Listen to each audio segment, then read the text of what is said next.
আসসালামু আলাইকুম ভিউয়ার্স, আজকে আমি একটা রান্না নিয়ে চলে আসলাম। এই যে সয়াবিন তেল আর সরিষার তেল একসাথে করে দিলাম যাতে টেস্টটা ভালো হয়।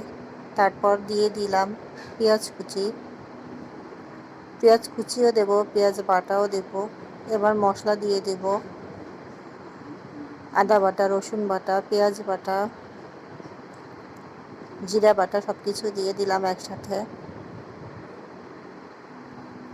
এরপর দিয়ে দেব একটু পানি যাতে গোশতের তলে লেগে না যায়।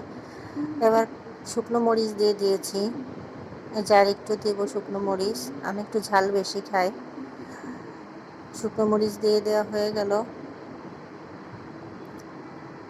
এখন দেব লবণ স্বাদ মতো। আমি আজকে গরুর গোশত রান্না করব, যে হলুদ দিয়ে দিলাম।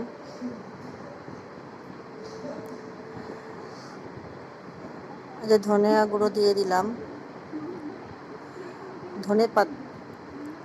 তেজপাতা দিয়ে দিলাম। আস্তে আস্তে একে একে এলাচ, দারচিনি, কিছুটা গোলমরিচ, লবঙ্গ সব কিছুই দিয়ে দিলাম। আমি হাতে মেখে তারপর গরুর গোশতটা রান্না করব। এবারে একে একে গরুর গোশতটা দিয়ে দেব। যে গরুর গোশত দিয়ে দিচ্ছি, গরুর গোশতটা কেটে পরিষ্কার করে ধুয়ে রেখেছিলাম। এখন গরুর গোশতটা দিয়ে দিচ্ছি। গরুর গোশতটা দেওয়া হয়ে গেলে হাত দিয়ে ভালোভাবে মাখাবো, সুন্দরভাবে, যাতে মশলাগুলো ভালোভাবে মিশে যায় পুরো গোশের সাথে। যে নিচে একটু ঝাল পড়ে গিয়েছিল, এই যে হাত দিয়ে ভালো করে মাখাচ্ছি। হাত দিয়ে মাখা গরুর গোশতটার স্বাদটাই আলাদা। আপনারা সবাই ট্রাই করে দেখবেন।